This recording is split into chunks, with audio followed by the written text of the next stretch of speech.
Despite the diversity of monetary systems, there have not been many innovations in the history of money. As a rule, new coins were minted in imitation of the old familiar ones. The global history of money can be told as a history of monetary standards, that is, size, weight, and proof. We have selected and described the main ones, from the time of antiquity to the end of the 18th century. In the modern world, the history of antiquity and the Middle Ages is always of great interest. The history of money as a constituent part of the history of mankind causes strong emotions.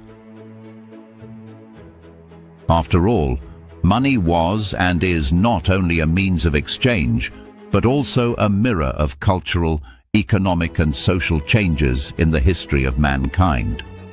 Realizing how ancient systems of trade and exchange have become the basis of modern finance evokes respect for the achievements of the past. The history of money is often associated with the eras of ancient civilizations, empires and monarchical dynasties.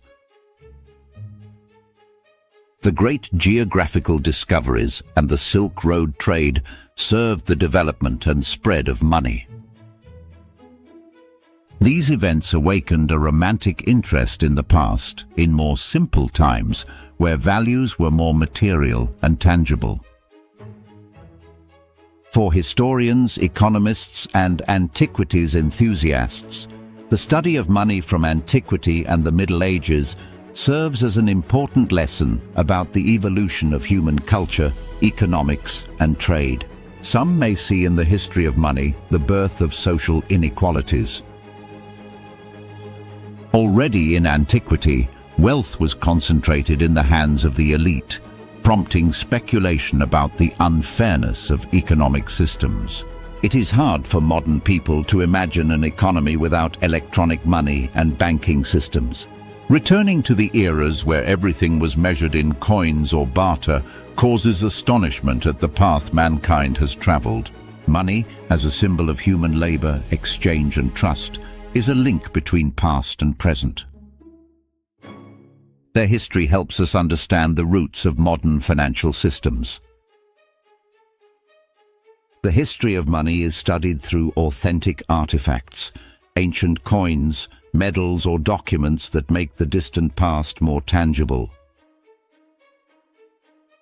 Undoubtedly, these events and facts always arouse a burning interest, special and vivid emotions. It is not known who exactly and when money was first invented. Artifacts that performed one or more functions of money, universal equivalent, means of payment, means of accumulation, existed almost from the very beginning of human history. The first coins are believed to have been minted in the 7th and 6th centuries BC by Aliatus, king of Lydia, present-day Western Turkey. Soon, Cyrus the Great, founder of the Persian Empire, conquered Lydia and began the spread of this witty invention throughout his vast dominions. 1. Daric, Persian Empire, late 6th century BC, about 375 to 340 BC. By the end of the 6th century BC, under Darius I, the Persian Empire had already developed a full-fledged monetary system. 2. Sigil, Persian Empire, late 6th century BC, about 520 to 505 BC. It included silver siglars, about 5.5 grams, the biblical shekel, and gold darics, about 8.5 grams.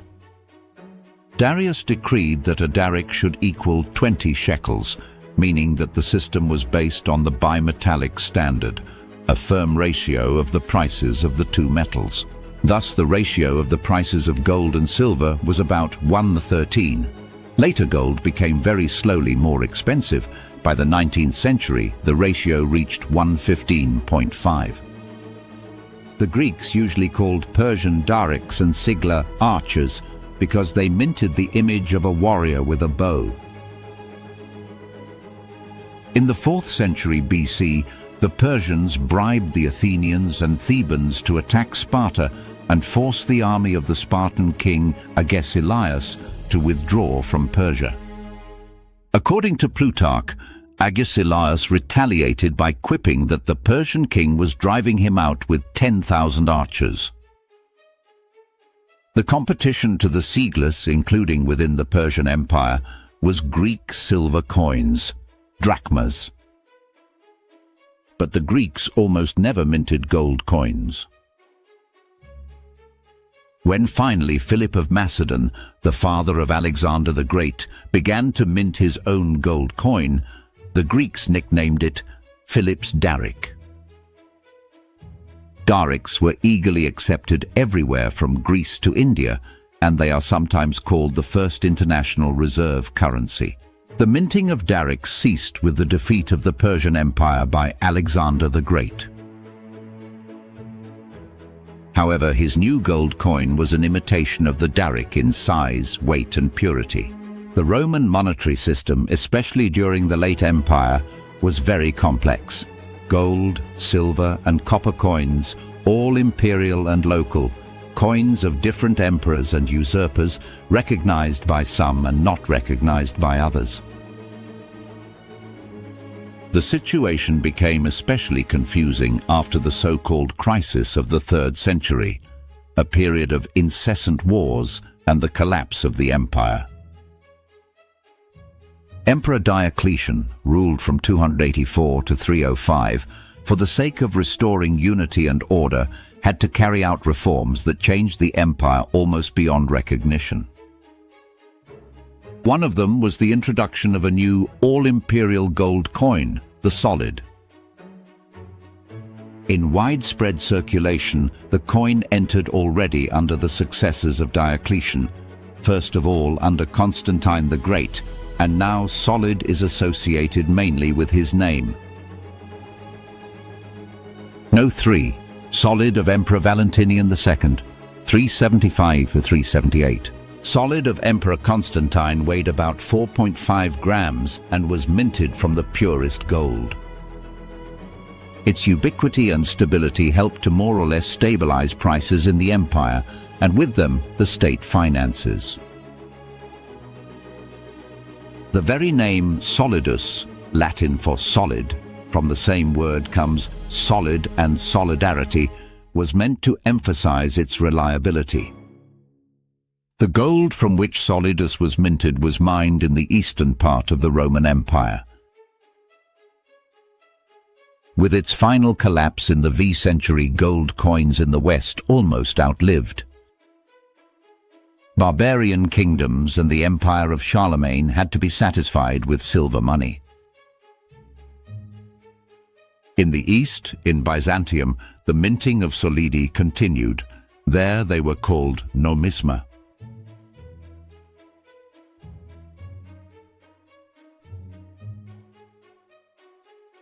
For the next 5 centuries, nomismas, which in the West they were called Byzantes from the Byzantine name, were the main currency of the Mediterranean. It was in imitation of them that the Arabs began minting gold dinars from the end of the 7th century. Since the 11th century, Byzantine emperors, mired in ruinous wars, began to reduce the gold content of the nomisma. As a result, already in the 12th century, it depreciated so much that the Italian city-states, prosperous thanks to the Mediterranean trade, had to establish their own stable gold coins, florins and ducats. From the Latin name solidus came the designations of several later monetary units, including the French sols and the Italian soldo. In addition, in Old French, the word balance, derived from solid, began to refer to the balance of payments as well as payment to hired soldiers. With the collapse of the Roman Empire, the influx of gold in Western Europe greatly decreased. Minting of gold coins did not stop, but their circulation was so small and the price so high that they were practically useless in trade. European monetary circulation relied entirely on silver. However, by the middle of the 20th century in Italy, trade had grown so much that merchants had to operate with huge amounts of silver, and their storage and transportation became a serious difficulty. At the same time, gold became comparatively plentiful for Italian merchants due to the Eastern trade. The only difficulty was that the richest Italian cities were dependent on the Holy Roman Empire, whose authorities did not want to share with them a monopoly on coinage. However, in 1250, Florence, as a result of another rebellion, ceased to obey the emperor. Already in 1252 there began to mint florin, the first mass European gold coin since the solid of Constantine the Great. No 4 florin, Florentine Republic, 1374 to 1438. The florin contained about 3.5 grams of almost chemically pure gold and replaced the silver lira. In 1284, Venice began to mint its own gold coin modelled after the florin. It was called ducat, ducal coin or coin of the Doge. Florini spread across Europe mainly due to loans, which Florentine bankers, families Scali, Bardi, Peruzzi, and since the 16th century, Medici, provided European aristocrats and kings and ducats thanks to Venetian trade in the Mediterranean. As a result, the north of Europe in the minting of their money focused more on Florentine coinage, and the south and the Middle East rather on Venetian, although in essence there was no difference between them. During the 16th century in Germany and the Netherlands, on the model of florin, began to mint guldens, from gulden, gold, and English and Hungarian imitations of florin even kept the same name, to it goes back to the name of the modern Hungarian currency, forint. In the Ottoman Empire, which was the largest trading partner of Venice, in the 15th century began to mint sultani, an imitation of the ducat. The issue of Florentine florins ceased in the 16th century, and the Venetian ducat lasted until 1797, when Napoleon destroyed the Venetian Republic. The most impressive thing about the history of the ducat is that at the end of the 18th century, it had the same gold content and appearance as when it appeared in the 13th century. It was not shaken by any economic and political upheavals of these 5 turbulent centuries, and it was against it, as an indisputable standard, that the rates of other currencies of Europe and the Mediterranean were measured. Thus, it can be argued that the Venetian ducat was the most stable currency in world history. No change Venetian ducat, o 1413. When Europeans in the person of Vasco da Gama opened a direct sea route to India in 1498, they counted on profitable trade, but found that they had nothing to offer the Eastern merchants. Europe was then the backyard of the world economy and produced nothing that would interest the Indians. At about the same time, Spanish conquistadors were conquering Mexico and Peru. By the mid-16th century, they had discovered several huge silver deposits in what is now Bolivia, including the famous Potosi, or Cerro Rico, rich mountain, made up almost entirely of silver ore. Silver was in constant demand in the East, and it was it that flowed there from the West in exchange for silk and spices. No 6 peso, Spain, after 1497. At the mints built directly at the mines, the Spanish minted pesos, Spanish pesos de ocho, literally peso 8. 1 peso was exchanged for 8 reals, large silver coins on the model of the German thaler, weight 28 to 29 grams, purity about 80%. from the New World pesos were distributed around the world in two huge flows. The first, across the Atlantic Ocean to Seville, and from there throughout Europe and the Mediterranean, as well as in India along the path laid by Vasco da Gama. The second, across the Pacific Ocean to China and the islands of the Malay archipelago. On the second route, the main stopping point was Manila in the Philippines, founded by the Spaniards in 1571. It was from this moment that silver flows encircled the entire globe and trade became fully global. Already by the end of the 16th century, Spanish peso eighths, minted in Mexico and Peru, became the most widespread silver coin in the world. They were paid everywhere from Jamaica to Java and from London to the Cape of Good Hope. It was the first truly global currency. In this status it lasted until the end of the 18th century. The coin had many names in different languages. For example, in English it was called either a piece of 8 or a dollar from a distorted word thala, in Italian piastra, translated as a silver bullion. In 1660, the only experiment in the history of England with republican rule came to an end. After 2 decades of civil wars and political chaos, the king returned to the country. It was Charles II Stuart, son of Charles I, who had been executed in 1649. The new monarch was in a hurry to erase any memory of the time when the country was ruled by his father's murderers. In particular, he was eager to remove the money they had minted from circulation and replace it with new money with his own image on it.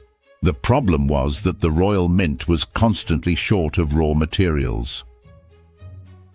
England's own natural silver reserves were small, and it was unprofitable to mine it, as the market was flooded with cheap silver from the Spanish colonies in America. Own gold deposits in England was not at all. That is, to mint coins it was necessary either to buy metals abroad or buy back old coins from their own population. Soon after his accession, Charles established the Company of Royal Entrepreneurs trading with Africa. It quickly expanded into Guinea, a region in Western Africa from which Europeans exported slaves, ivory, and gold.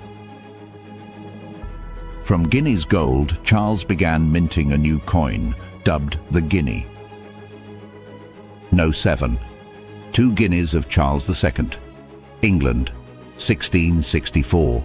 The history of English money from 1664 to 1712 is mainly the story of the struggle to maintain the bimetallic standard, that is, a monetary system based on a firm ratio of gold to silver.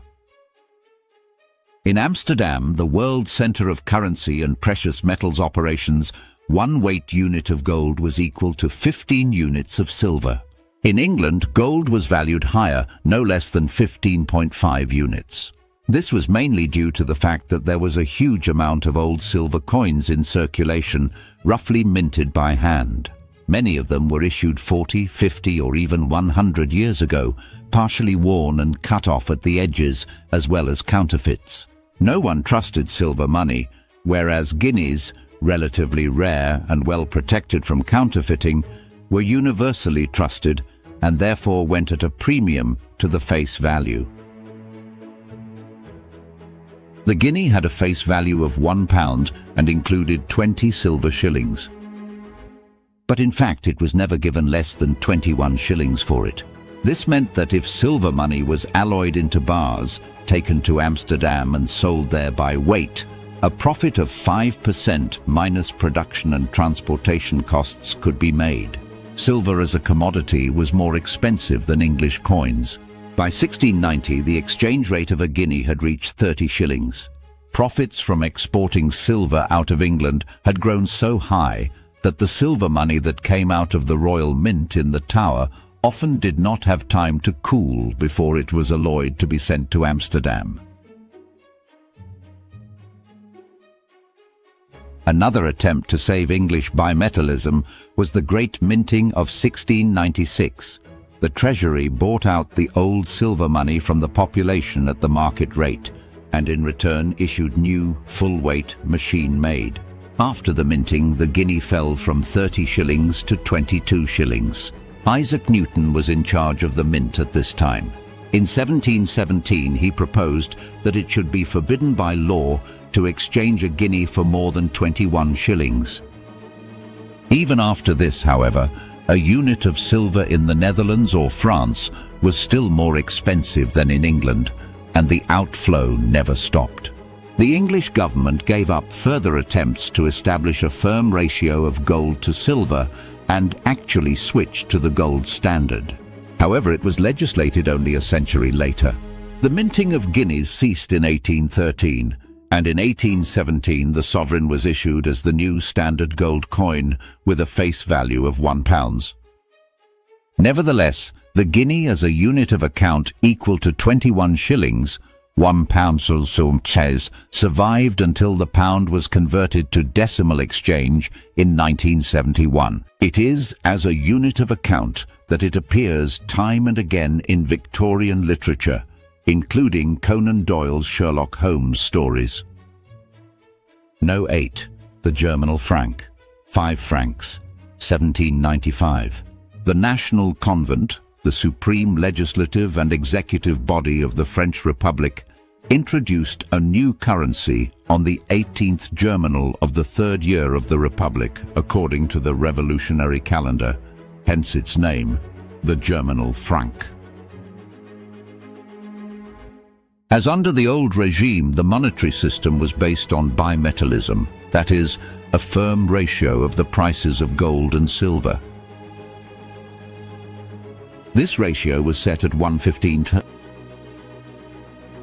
The most famous of the coins of this system was the Napoleon d'Or, the Golden Napoleon, a 20-franc coin introduced in 1803. The new monetary system, based on a near-market ratio of gold to silver and a convenient decimal exchange rate, spread throughout Europe along with Napoleon's conquests. It was one of those revolutionary achievements that survived the revolution itself. Even after Napoleon, money based on the same designs, albeit with different images and names, continued to be minted in France and in many other countries. It was this system that formed the basis of the first European monetary union, called the Latin Union, established in 1865. It initially included France, Belgium, Italy and Switzerland.